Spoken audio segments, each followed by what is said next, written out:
देखिए, आज हम ये बात कर रहे हैं कि आपके बच्चे के स्वभाव में, उसकी आदतों में अगर गड़बड़ियां हैं तो कारण क्या है और इन गड़बड़ियों को दूर करने के ज्योतिष के उपाय क्या हैं।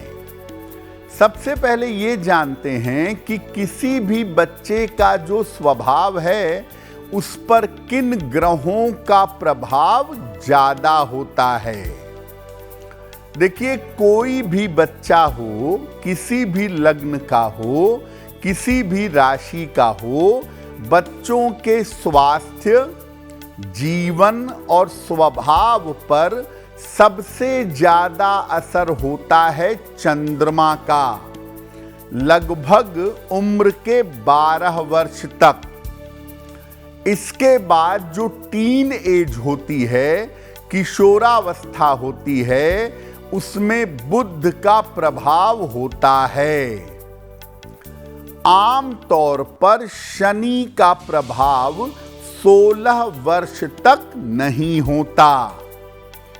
अगर शुभ ग्रहों का प्रभाव है बच्चे के ऊपर तो बचपन से उसके अंदर शुभ संस्कार आते हैं। लेकिन अगर किसी बच्चे के जन्म से पाप ग्रह का प्रभाव हो तो बच्चे के बिगड़ने की संभावना ज्यादा होती है। जिस ग्रह की महादशा में बच्चे का जन्म हुआ है वो ग्रह और चंद्रमा, इन दोनों की पोजीशन बता देती है कि बच्चे के अंदर बचपन में कैसे संस्कार रहेंगे या जीवन में कैसी समस्याएं उसके आएंगी। देखिए, चंद्रमा बहुत इंपॉर्टेंट है किसी बच्चे के जीवन में, उसके स्वभाव के लिए और उसकी आदतों के लिए। लेकिन और भी ग्रह होते हैं जो बच्चे के स्वभाव को और आदत को बिगाड़ते हैं। अगर कुंडली में शनि का प्रभाव ज्यादा हो, खास तौर से द्वादश, लग्न या द्वितीय भाव में, लग्न के इलाकों में शनि का प्रभाव हो तो बच्चा झूठ बोलने में माहिर होता है। राहु का असर अगर चंद्रमा पर हो तो बच्चा चोरी और फरेब, धोखा देना, चोरी करना, गलत काम करके छुपाना ये सीख जाता है। राहु का असर अगर शनि के साथ हो तो बच्चा नशा करना सीख जाता है और उसकी संगति बिगड़ जाती है। अगर बच्चे का मंगल बहुत ज्यादा तेज हो या मंगल की प्रधानता हो तो बच्चा बहुत उपद्रवी होता है, बहुत ज्यादा चीखता चिल्लाता है और अत्यंत क्रोधी होता है, अत्यंत जिद्दी होता है। बहुत सारे बच्चों को देखा होगा कि मॉल में जाते हैं, मार्केट में जाते हैं और उनका मनचाहा सामान न दिलवाया जाए तो जमीन पर लेट के तांडव कर देते हैं, या उपद्रव, चीखना, चिल्लाना, रोना, गाना, ये मंगल का प्रभाव है। शुक्र का प्रभाव बच्चे पर ज्यादा हो तो बच्चा कल्पना में रहता है, ज्यादातर इमेजिनेशन में रहेगा, चीजों के बारे में बड़ी बड़ी बातें करेगा लेकिन करेगा कुछ भी नहीं।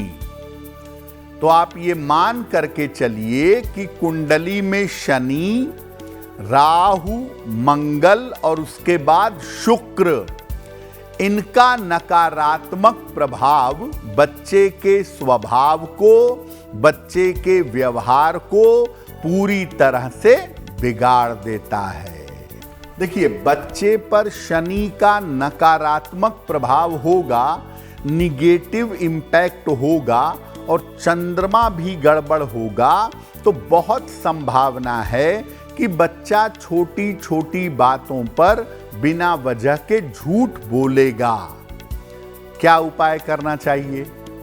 बच्चे को रोज सुबह ब्रश करने के बाद तुलसी के 2 पत्ते खिलाइए, चांदी के चौकोर टुकड़े पर ऐंग लिखवाइए और इसको बच्चे के गले में पहनाइएगा। बच्चे को फास्ट फूड कम से कम खिलाइए। फास्ट फूड का मतलब होता है राहु, इसलिए बच्चे को फास्ट फूड कम से कम खिलाइएगा और बच्चे के गले में ऐंग लिखवा करके धारण करवाइएगा। बच्चे की झूठ बोलने की आदत में सुधार होगा। राहु एक ऐसा ग्रह है जिसका अगर निगेटिव इम्पैक्ट होगा तो बच्चा चोरी करेगा, गलत काम भी करेगा और छुपाएगा भी, फरेब करेगा, पैसे का घपला करेगा। ये सब आदतें बच्चे के अंदर बनेंगी। क्या उपाय करना चाहिए? बच्चे को रोज प्रातः हनुमान चालीसा पढ़वाइए या अपने बगल में बैठाइए और हनुमान चालीसा सुनाइए। हर मंगलवार को बच्चे को अपने साथ में हनुमान जी के मंदिर में ले जाइए और हनुमान जी के मंदिर ले जाकर बच्चे को तिलक जरूर लगवाइए। अगर आप ऐसा करना शुरू कर दें, अगर आप ऐसा करें तो धीरे धीरे बच्चे की चोरी करने की और फरेब करने की आदत छूट जाएगी। अगर आपके बच्चे की संगति अच्छी नहीं है, अच्छे लोगों के साथ मित्रता नहीं है, अच्छे लोगों के साथ उठता बैठता नहीं है या नशा करने की आदत छोटी सी उम्र से शुरू हो गई है, तो इसे कैसे छुड़ाएंगे? बच्चे को रोज सवेरे पंचामृत ग्रहण करवाइए। दूध, दही, शहद, शक्कर, घी मिला के पंचामृत बनाइए। 2 पत्ते तुलसी के डालिए, भगवान कृष्ण को समर्पित करिए और ये पंचामृत बच्चे को ग्रहण करवाइएगा।